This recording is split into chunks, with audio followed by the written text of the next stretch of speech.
Howdy readers, I'm Jason and this is Chapter and Verse. So I want to begin this video by acknowledging the fact that this week I passed the 100 subscriber mark.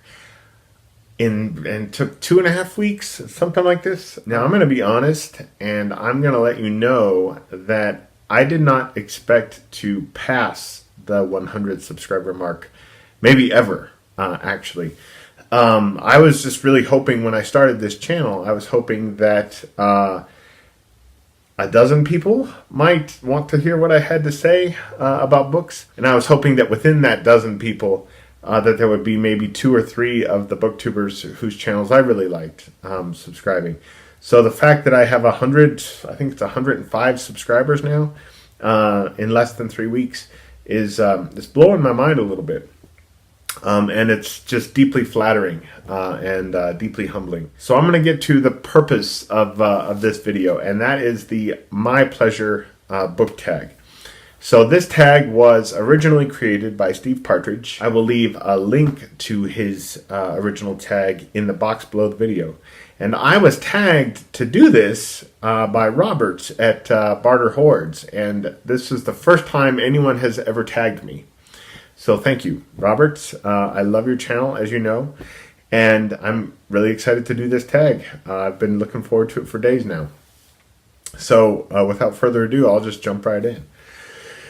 So the first prompt of 7, the first prompt is think. Name a book that made you think hard.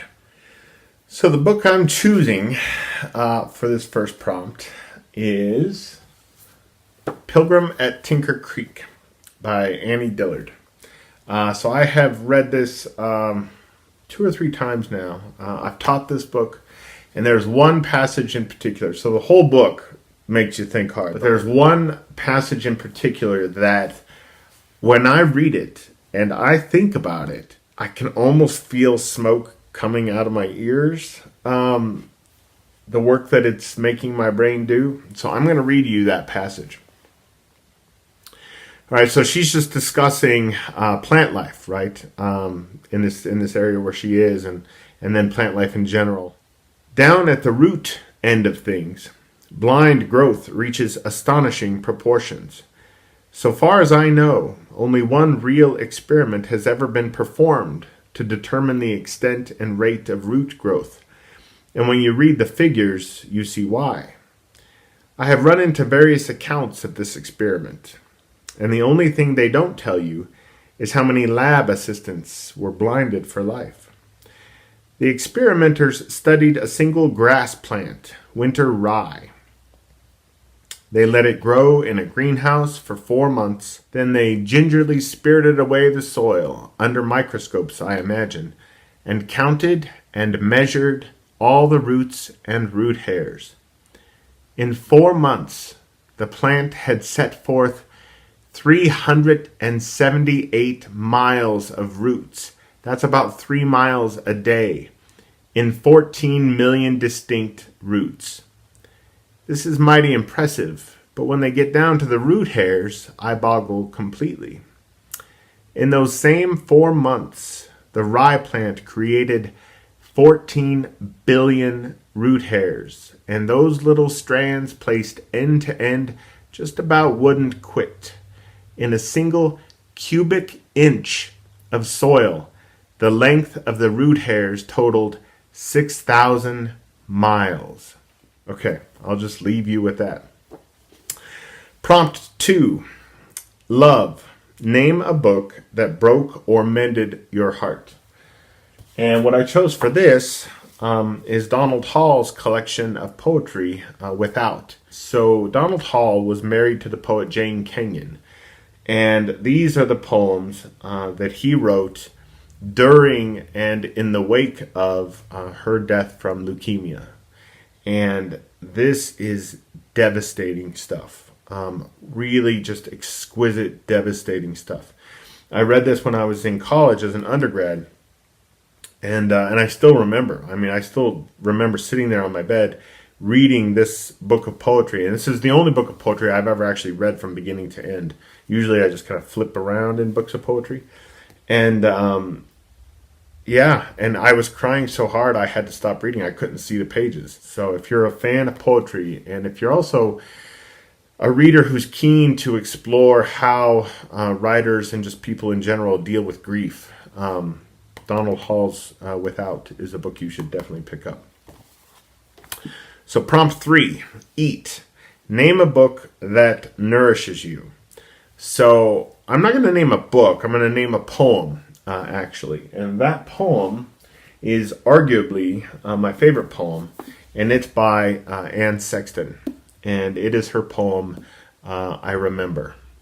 So I won't read it here on the channel. I'm not sure what sort of copyright rules there are for works that aren't in the public domain. And I don't want to break those rules. But I urge you to seek out the poem, I Remember, by Anne Sexton. It's quite short, it's quite lovely, and it's perfect. More than any other work of literature, I think that poem consoles me, nourishes me. So, prompt 4, laugh. Name a book that brought you a little comic relief. Okay, so this book brought me a lot of comic relief.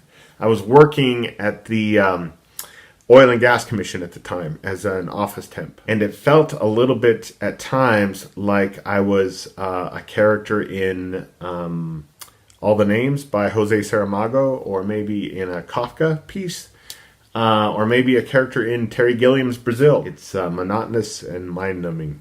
And on my lunch break, every day I would read. And one day I started this, and this is Moo by Jane Smiley. This pig on the front here is Earl Butz. And Earl Butz, the pig, is a character in the book named after a politician from decades ago. And I love the character of Earl Butz so much that that my wife and I bought a Christmas ornament that looks like him. And this is a satire of academia. So if you have any experience of the academic world as an instructor, as an administrator, this is a book you need to read. It is devilishly funny. And yeah, I just remember sitting there under the stairs eating my lunch and just laughing hysterically. I know people who hate this book, but I myself just adore it. Absolutely adore it. I think there's one stretch of writing, one scene in the book that I didn't feel like she quite pulled off, but everything else is just note perfect. It was alarmingly accurate about the world of academia and the petty squabbles therein. So, Moo by Jane Smiley. Hilarious. All right. The 5th prompt, sex. Name a book that explores or contains sexuality that doesn't make you cringe. It's important because most writers don't know how to write sex, and frankly, they shouldn't. Somebody needs to tell them that. I could count on one hand the number of writers whose work I've read who can write sex well, and I would have fingers left over. So the book that I chose is Tipping the Velvet by Sarah Waters. So this was the first novel of hers that I read. And the thing is, Sarah Waters is so good at writing sex because she understands that sex isn't about the bodies. It is about the tenuous connection between two people. It's about the discovery of each other between two people. And she just gets that. She just gets it. And the sex scenes in her books are, my God, they're so kind of delicate, but they're visceral as well. And you just believe them. And as you're reading them, you realize that the sex is a vehicle for the characters to sort of burrow deeper into each other's souls, and that is it's profound and it's moving, and there's nothing titillating about it actually. And when you read it, you feel as though Waters has given you permission to eavesdrop on the most intense secret intimacies of these characters. Yeah, there's nothing quite like it. So anyway, Tipping the Velvet, Sarah Waters. Prompt 6, rest. Name a book that gives you peace, reflection, or just helps you calm down. And so I'm going to fudge a little bit on this one too. So instead of sharing a book with you or a poem with you, I'm going to direct you to my liked videos on my channel.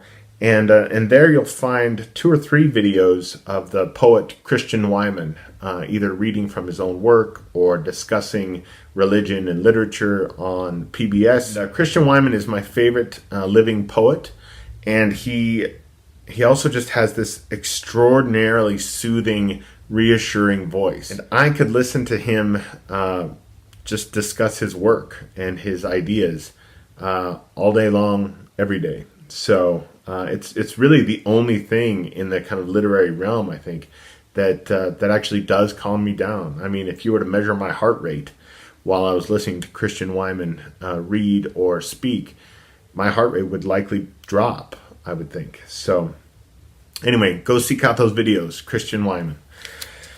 And the final prompt is experience. Name a book that introduced you to a new subject or shifted your experience. So I'm going to fudge again. I'm going to choose 2 books. And the first of these is The Last Temptation of Christ by Nikos Kazantzakis. And what this book did, so I read this in my early 20s, and I was an atheist at the time. And when I read this novel, I knew I couldn't be an atheist anymore. I wasn't sure what I was, but I was sure I wasn't an atheist anymore. So this book was the catalyst. It was the beginning of a pretty significant journey in my life. Last Temptation of Christ. And then the other book that I'm going to name that really shifted my experience is this one here by Don Everts. And this is nonfiction, and it's called Jesus with Dirty Feet. And what this book did was it reoriented my understanding of church. And it was through reading this book that I really came to understand church and what that word meant, less as an institution and more as a community, more as a group of people working toward a common goal. Anyway, Jesus with Dirty Feet by Don Everts. Yes, Don Everts. So anyway, I would like to tag Marissa from Blatantly Bookish and Vendi from Caught Between Pages. I love both of their channels. We're coming up on the weekend, and I'll have that, my wife and I will have that Pulitzer Prize video for you here in just a couple of days. So